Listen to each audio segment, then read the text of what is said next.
निर्गमन की पुस्तक 35वां अध्याय वचन 1 से लेकर 35 तक। सब्त को मानना। मूसा ने इस्राएलियों की सारी मंडली को इकट्ठा करके उनसे कहा, जिन कामों के करने की आज्ञा यहोवा ने दी है वे ये है। 6 दिन तो कामकाज किया जाए, परंतु 7वां दिन तुम्हारे लिए पवित्र और यहोवा के लिए परम विश्राम का दिन ठहरे। उसमें जो कोई कामकाज करे वह मार डाला जाए। वरन विश्राम के दिन तुम अपने अपने घरों में आग तक न जलाना। पवित्र तंबू के लिए भेंट। फिर मूसा ने इस्राएलियों की सारी मंडली से कहा, जिस बात की आज्ञा यहोवा ने दी है वो ये है, तुम्हारे पास से यहोवा के लिए भेंट ली जाए, अर्थात जितने अपनी इच्छा से देना चाहे वे यहोवा को भेंट करके ये वस्तुएं ले आए, अर्थात सोना, चांदी, पीतल, नीले, बैंजनी और लाल रंग का कपड़ा, सूक्ष्म सनी का कपड़ा, बकरी का बाल, लाल रंग से रंगी हुई मेढ़ों की खालें, सुइसों की खालें, बबूल की लकड़ी, उजियाला देने के लिए तेल, अभिषेक का तेल और धूप के लिए सुगंध द्रव्य। फिर एपोद और चपरास के लिए सुलैमानी मणि और जड़ने के लिए मणि। निवास स्थान की विभिन्न वस्तुएं। तुम में से जितनों के हृदय में बुद्धि का प्रकाश है वे सब आकर जिस जिस वस्तु की आज्ञा यहोवा ने दी है वे सब बनाए, अर्थात तंबू और आवरण समेत निवास और उसकी घुंडी, तख्ते, बेड़े, खंबे और कुर्सियां।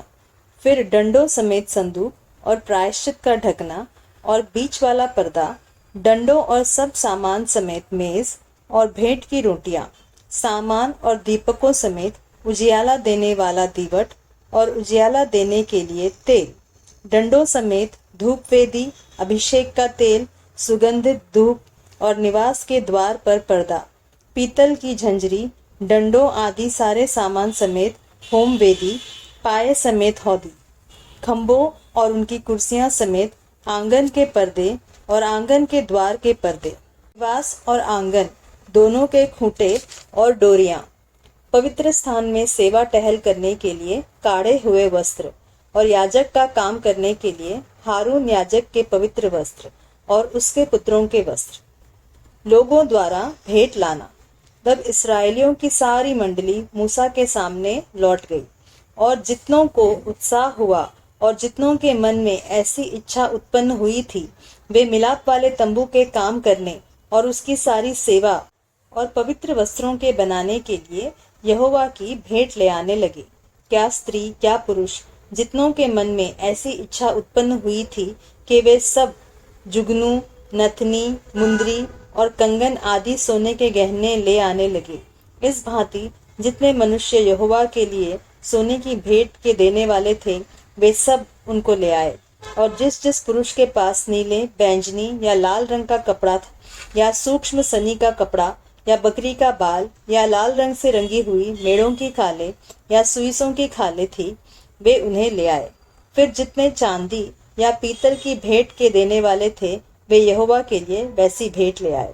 और जिस जिसके पास सेवा के किसी काम के लिए बबूल की लकड़ियां थी वे उसे ले आए। और जितनी स्त्रियों के हृदय में बुद्धि का प्रकाश था वे अपने हाथों से सूत काट काट कर नीले, बैंजनी और लाल रंग के और सूक्ष्म सनी के काते हुए सूत को ले आई। जितनी स्त्रियों के मन में ऐसी बुद्धि का प्रकाश था उन्होंने बकरी के बाल भी काते। और प्रधान लोग एपोद और चपरास के लिए सुलैमानी मणि और जड़ने के लिए मणि और उजियाला देने और अभिषेक और धूप के सुगंध द्रव्य और तेल ले आए। जिस जिस वस्तु के बनाने की आज्ञा यहोवा ने मूसा के द्वारा दी थी उसके लिए जो कुछ आवश्यक था उसे वे सब पुरुष और स्त्रियां ले आई जिनके हृदय में ऐसी इच्छा उत्पन्न हुई। इस प्रकार इस्राएली यहोवा के लिए अपनी ही इच्छा से भेंट ले आए। मिलाप वाले तंबू के लिए कारीगर। तब मूसा ने इस्राएलियों से कहा, सुनो, यहोवा ने यहूदा के गोत्र वाले बसलेल को, जो उरी का पुत्र और हूर का पोता है, नाम लेकर बुलाया है, और उसने उसको परमेश्वर की आत्मा से ऐसा परिपूर्ण किया है कि सब प्रकार की बनावट के लिए उसको ऐसी बुद्धि, समझ और ज्ञान मिला है कि वह कारीगरी की युक्तियां निकालकर सोने, चांदी और पीतल में और जड़ने के लिए मणि काटने में और लकड़ी पर नक्काशी करने में, वरन बुद्धि से सब भांति की निकाली हुई बनावट में काम कर सके। फिर यहोवा ने उसके मन में और दान के गोत्र वाले अहीसामाक के पुत्र ओहोलियाब के मन में भी शिक्षा देने की शक्ति दी है। इन दोनों के हृदय को यहोवा ने ऐसी बुद्धि से परिपूर्ण किया है कि वे नक्काशी करने और गढ़ने वाले और नीले, बैंजनी और लाल रंग के कपड़े और सूक्ष्म सनी के कपड़े में काढ़ने और बुनने वाले हों, वरन सब प्रकार की बनावट में और बुद्धि से काम निकालने में सब भांति के काम करे।